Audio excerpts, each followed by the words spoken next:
What would you do if the one person who truly saw you, deep down, past your marriage, your responsibilities, your carefully crafted mask, was someone you were never supposed to feel anything for? Someone who shouldn't even look at you that way. My name is Rachel. I'm 39, married to Tom for 8 years. Tom's a good man, steady, dependable, the kind of husband most women would be lucky to have. He's a financial advisor, always in control, always practical. Our life was orderly, if not passionate. We had our routines. Coffee at 7, dinner by 6, lights out by 10. Predictable. Maybe too predictable. Ethan, Tom's son from his previous marriage, was just 20 when I first entered their lives. I was never his stepmom in the traditional sense. We weren't close. He was introverted, lost in his own world of coding and late-night gaming sessions. We coexisted, nothing more. When he left for college, I barely noticed the absence. But 6 years later, when his startup failed and he moved back into our guest room at 26, something felt different. He wasn't the boy I remembered. Ethan had grown, taller, broader, with a quiet confidence and a gaze that felt far too adult. At first, I thought I was imagining things, the way his eyes lingered on me, the way his voice dropped when we were alone. I chalked it up to arrogance. Or maybe I just didn't want to admit that part of me was paying attention. One night I couldn't sleep. The house was cloaked in silence, Tom snoring gently beside me. I crept out to get a glass of water, barefoot on the cold hardwood floor. That's when I saw it, a faint blue light seeping from under Ethan's door. I paused, my heart beating a little faster. Something about that light. It felt like a thread pulling me in. I should have walked away. I didn't. His door was slightly ajar. Inside, Ethan sat on his bed, illuminated by the glow of his laptop. His face was locked in concentration, eyes fixed on the screen. And then, I saw it. Video. Of me. Not just me and Tom. Private moments, stolen and played back in silence. My breath caught in my throat. I felt like the floor beneath me shifted. My body froze. I should have barged in. Should have screamed. But I just stood there, rooted to the spot by something I didn't understand. Shame. Shock. A strange, disturbing curiosity. I slipped back to bed, pretending nothing had happened. But everything had. And I couldn't unsee it. The days that followed were unbearable. Ethan acted normal, polite even. But there was something in his eyes when we passed each other in the hallway. Something unreadable. His hand would brush against mine, too deliberately to be accidental. And I hated myself for the way my stomach flipped. Then Tom left for a business trip. "We'll be back to our old quiet house soon," he joked, kissing my cheek. That evening I tried to stay busy, cleaning, organizing, anything to keep my thoughts away from Ethan. But just past midnight I heard a knock. Barely there. Ethan stood in the doorway, shirtless, confident. "We need to talk," he said, voice low. I should have slammed the door. Instead I whispered, "What did you see?" He leaned in, close enough that his breath touched my skin. "You're even more beautiful in person," he murmured. My whole body tensed. "This is wrong," I managed to say. "I'm married. To your father." But I didn't step back. The next few days were a dangerous blur. Ethan kept pushing small things. His hand on my lower back when passing behind me in the kitchen. Eye contact that lingered too long. He left his bedroom door open more often. Always that laptop glowing. And me. I stopped wearing my robe so tightly. I chose softer fabrics at night. I told myself it was harmless. That I was just reclaiming something of myself. But I was lying. Then came the storm. The lights went out, and I stood in the kitchen, hands braced on the counter, heart pounding in the dark. I felt him behind me before he spoke. "It's just a storm," Ethan said, his hand sliding to my waist. "Stop," I whispered, but even I didn't believe it. "Make me," he said, voice almost a dare. When our lips met, I knew I'd stepped off the edge. My back against the counter, the wind howling outside. I kissed him back like I hadn't kissed anyone in years. Hungry. desperate, life. And just as quickly as it began, it ended. The power returned. The glow of fluorescent kitchen light lit up the shame on both our faces. He stepped back silent and walked away. I stood there, clothes rumpled, breath shaky, wondering who I had become. Tom returned the next day, cheerful and clueless. Ethan smiled at breakfast like nothing had changed. But it had. Everything had.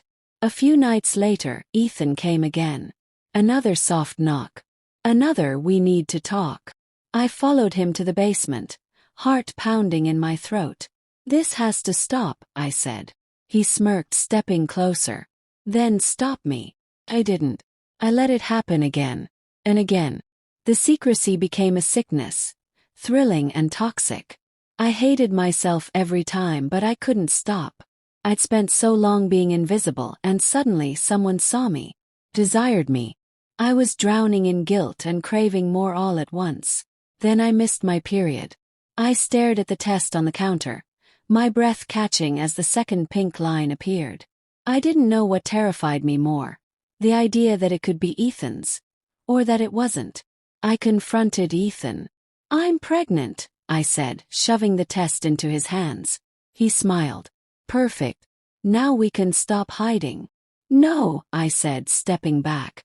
"You think I'd leave Tom for you?" "You already did," he replied coldly. "Every night you let me touch you."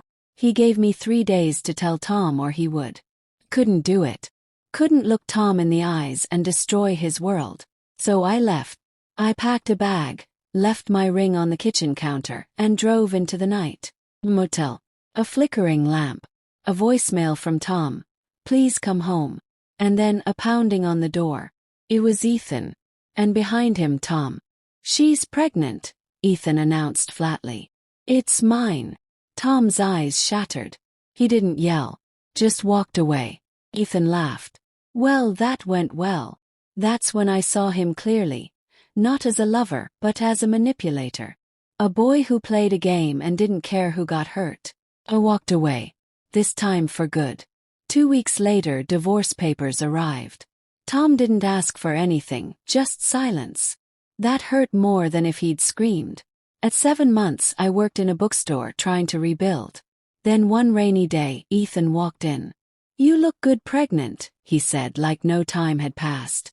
"There's no us," I told him. "Leave." He demanded a DNA test. I told him to get a lawyer. But in my heart, I knew. My daughter deserved better than the man who turned my life into a playground. When Lily was born, I was alone. And that was okay. This isn't just my story. It's a cautionary tale. About how desire can blind us.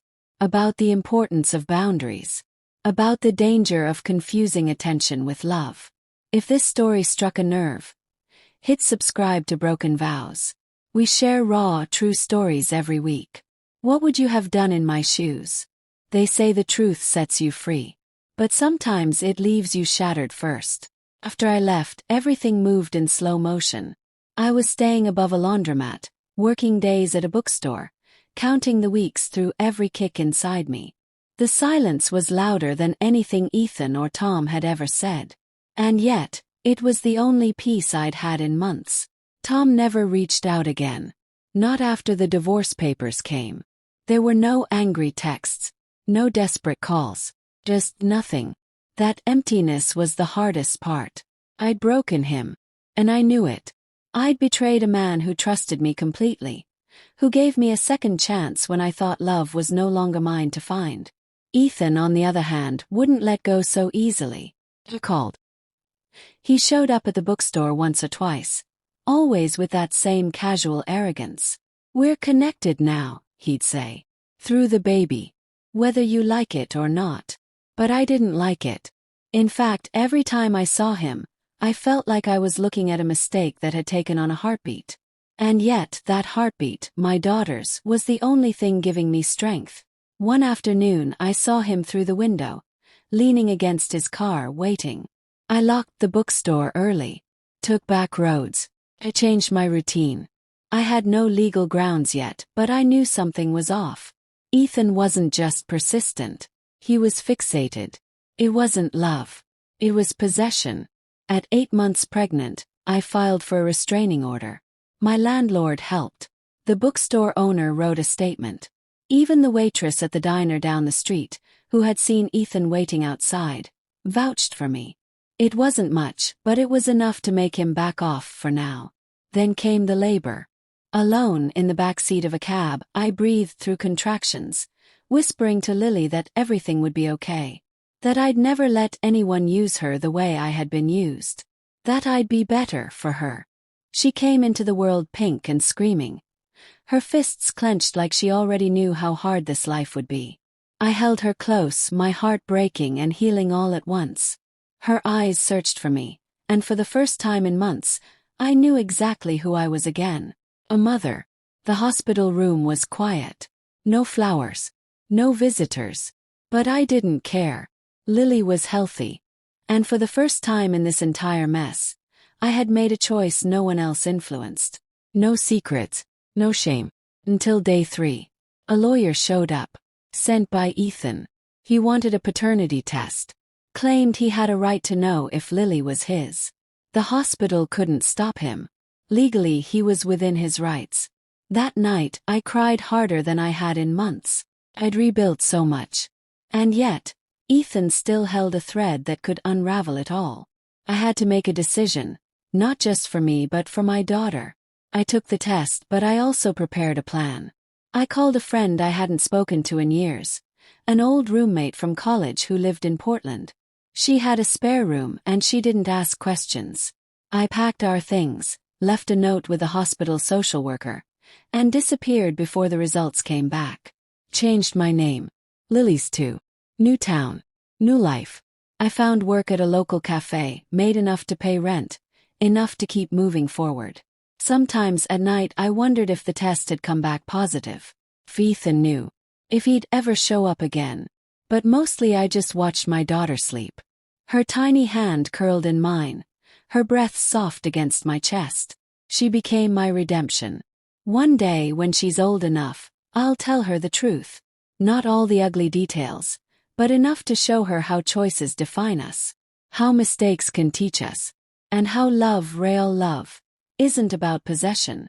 It's about protection, respect, and knowing when to walk away. And me. I'm still healing. Still learning how to forgive myself. But I've learned this much. Temptation is never worth the destruction it leaves behind. If you're in a situation where the lines feel blurry, stop. Breathe. Go back. Because no matter how thrilling it feels in the moment, if it costs you your peace, your integrity, or someone else's trust, it's not love. It's a warning. Thank you for listening to part 2 of my story. If you've ever felt trapped between desire and doing the right thing, know you're not alone.